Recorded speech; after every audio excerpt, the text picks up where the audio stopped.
तो चलिए बच्चों, जो हम लोग का 35 प्लस क्वेश्चन था उसका पार्ट 1 तो हो चुका है। आज हम लोग इसका पार्ट 2 चालू करेंगे। तो ध्यान से देखिएगा, सारा क्वेश्चन भी वही आपका। अगला क्वेश्चन है कि साइड मिरर के रूप में प्रयुक्त होता है, जो वाहन होता है उसके साइड में दर्पण होता है, उसमें कौन सा मतलब दर्पण लगा रहता है ताकि पीछे का वस्तु दिखाई दे। ऑप्शन है अवतल दर्पण, उत्तल दर्पण, उत्तल लेंस, प्रिज्म। तो आपका आंसर हो जाएगा उत्तल दर्पण। ठीक है बच्चों, आगे देखते हैं। एक अवतल दर्पण की फोकस दूरी 10 सेंटीमीटर है, तो इसकी वक्रता त्रिज्या क्या होगी। एकदम ध्यान से देखिए, इसका फॉर्मूला होता है F बराबर R/2।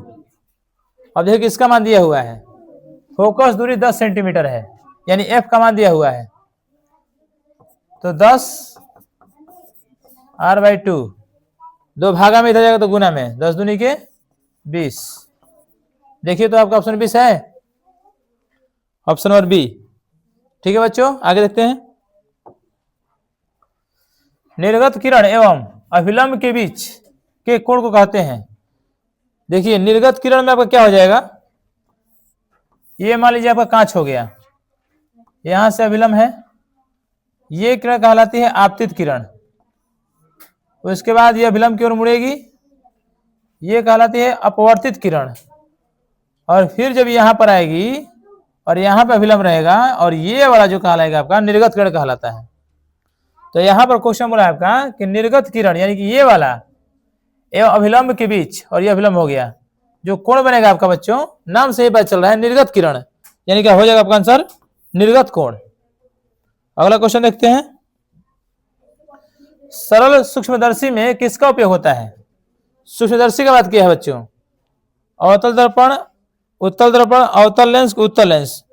तो सरल सूक्ष्मदर्शी में आपका उत्तल लेंस लगता है। ठीक है बच्चों, आगे देखते हैं। किसी उत्तल लेंस के द्वारा सिर्फ काल्पनिक प्रतिबिंब बनता है, सॉरी, किस लेंस के द्वारा सिर्फ काल्पनिक प्रतिबिंब बनता है, लेंस का नाम बताना है। इसमें आपका दिया है उत्तल, अवतल, बाइफोकल, इनमें से कोई नहीं। तो ध्यान रखिएगा, अगर बोलेगा केवल काल्पनिक है तो आपका आंसर हो जाएगा अवतल लेंस। ठीक है बच्चों, उत्तल लेंस में काल्पनिक और वास्तविक दोनों बनता है। परावर्तन के नियम से निर्धारित होता है आपतन कोण बराबर परावर्तन कोण, परावर्तन कोण बराबर अपवर्तन कोण, आपतन कोण बराबर विचलन कोण, इनमें से कोई नहीं। तो परावर्तन के नियम में आपतन कोण परावर्तन कोण के बराबर होता है, यानी कि आपका आंसर क्या हो जाएगा बच्चों, ए हो जाएगा। आपतन कोण को आई से दिखाते हैं और परावर्तन कोण को आर से दिखाते हैं, ये दोनों आपस में बराबर होता है। अगला क्वेश्चन देखिए। काल्पनिक प्रतिबिंब होता है, तो इसमें कुछ नहीं है, काल्पनिक हमेशा सीधा होता है। अगर ये बोलेगा वास्तविक, तो वास्तविक हमेशा उल्टा होता है, यानी कि ये हो जाएगा। अगला क्वेश्चन देखिए। लेंस में मुख्य फोकस की संख्या कितनी होती है, 2, 1, 3, इनमें से कोई नहीं। तो लेंस में बच्चों मुख्य फोकस 2 होता है, F1 और F2, यानी कि आपका ए हो जाएगा आंसर। फिर बोला कि सर्च लाइट का परावर्तक सतह होता है, उत्तल, अवतल, समतल में से कोई नहीं। तो सर्च लाइट का अवतल दर्पण होता है बच्चों, इसको ध्यान में रखिएगा। अगला क्वेश्चन है। दाढ़ी बनाने में कौन सा दर्पण प्रयुक्त होता है। तो दाढ़ी बनाने को बोलेगा, हजामत बनाने को बोलेगा, गाड़ी की हेडलाइट में बोलेगा, इस सब में आपका अवतल दर्पण होता है बच्चों, यानी कि ऑप्शन नंबर सी हो जाएगा। एक उत्तल लेंस की क्षमता 1 डायोप्टर है, तो उस लेंस की फोकस दूरी है, एकदम ध्यान समझिएगा, ये न्यूमेरिकल टाइप का क्वेश्चन है। क्षमता 1 डायोप्टर, यानी कि आपको इधर दिया है डी का मान, सॉरी एफ का मान नहीं, पी का मान दे दिया है 1 डायोप्टर। 1 डायोप्टर को हम लोग 1 मीटर इनवर्स भी लिख सकते हैं। और यहां पे किसका पूछ रहा है, फोकस दूरी का। तो P बराबर 1/f आपका फॉर्मूला होता है, तो F यहां चल जाएगा, P यहां पर आ जाएगा। तो F बराबर 1/p। तो मान रखा जाएगा बच्चों 1/इनवर्स। ये मीटर ऊपर जाएगा तो इनवर्स का चिन्ह हट जाएगा, यानी कि यहाँ पे 1/1 है और ऊपर में मीटर। और मीटर को सेंटीमीटर, ऑप्शन देख लीजिए, सेंटीमीटर में दिया हुआ है। तो मीटर को सेंटीमीटर बनाने के लिए 100 से गुणा किया जाता है। तो अगर इसमें हम लोग 100 से गुणा कर देंगे तो क्या आएगा, बस 100 ही आएगा। तो 100 सेंटीमीटर आपका आंसर हो जाएगा। देखिए तो ऑप्शन में है ऑप्शन नंबर सी। और यहाँ पे देखिए एगो प्लस में एगो माइनस में है। यहाँ पे लेंस कौन सा है, उत्तल लेंस है। तो अगर उत्तल लेंस है तो प्लस, अगर अवतल लेंस रहता तो माइनस हो जाता। अगला क्वेश्चन देखते हैं बच्चों, प्रकाश के अपवर्तन के कितने नियम है। प्रकाश के परावर्तन का नियम बोलेगा चाहे प्रकाश का अपवर्तन का नियम बोलेगा, 2 होता है बच्चों, यानी कि ऑप्शन नंबर बी हो जाएगा। अगला क्वेश्चन, किसी माध्यम के अपवर्तनांक का मान होता है, इसका फॉर्मूला होता है बच्चों साइन, पहला ऑप्शन है साइन आई बटा साइन आर, साइन आर बटे साइन आई, साइन आई गुने sine r, sine i plus sine r. तो इसका आंसर हो जाएगा आपका ए, साइन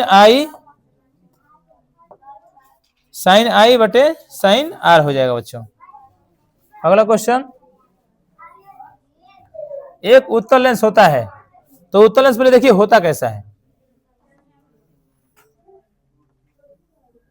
ये हो गया उत्तल लेंस। देखो तो किनारों की अपेक्षा बीच में मोटा है, ठीक है, से पता चल जाएगा। सभी जगह समान होगा नहीं, बीच की अपेक्षा किनारे पर मोटा। देखिए तो बीच के अपेक्षा किनारे मोटा कह रहा है, ये भी गलती हो गया। किनारों की अपेक्षा बीच में मोटा, ये सही है, किनारों की अपेक्षा बीच में मोटा, यानी कि ऑप्शन नंबर सी हो जाएगा आपका। अगला क्वेश्चन है, अवतल लेंस का आवर्धन बराबर होता है। देखिए बच्चों, अवतल लेंस बोला है, अवतल दर्पण होता है, तो अवतल दर्पण में m बराबर -v/u। अगर यही लेंस रहता है तो बस खाली प्लस में होता है v/u।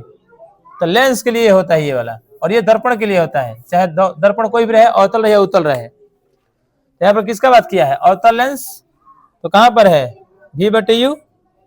ये होगा नहीं, ये होगा नहीं, ये होगा नहीं, ये ऑप्शन नंबर आपका डी हो जाएगा बच्चों। अगला क्वेश्चन है, गोलीय दर्पण में फोकसांतर एवं वक्रता त्रिज्या के बीच संबंध होता है। इसका फॉर्मूला जस्ट पीछे हम देखा है बच्चों, F बराबर R/2, नहीं तो R बराबर 2F। देखिए तो कौन है ऑप्शन में,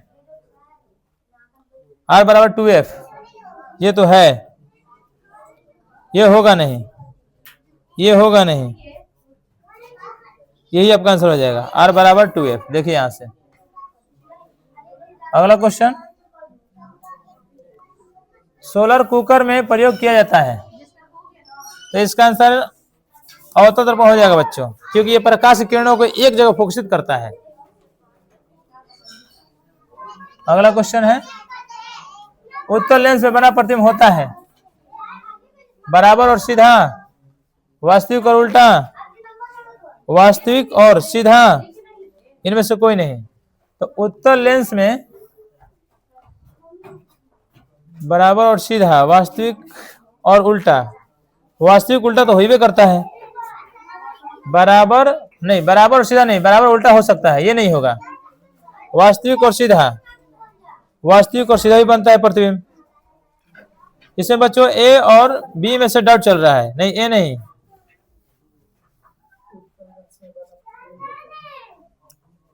इसमें कुछ ऑप्शन में स्पेंटिंग हो गया लग रहा है बच्चों। चलिए लास्ट क्वेश्चन देखते हैं, इसको छोड़ दिया जाए। उत्तल लेंस में जब बिंब F और 2F के बीच रखा जाता है तब बना प्रतिबिंब होता है। ये बच्चों आपका उत्तल लेंस हो गया, ये आपका मुख्य अक्ष हो गया। वस्तु को F और 2F के बीच रखना है, और इसका आंसर आप लोग कमेंट कीजिएगा, ठीक है बच्चों। तो आज इतना भी समाप्त करते हैं आपका क्वेश्चन।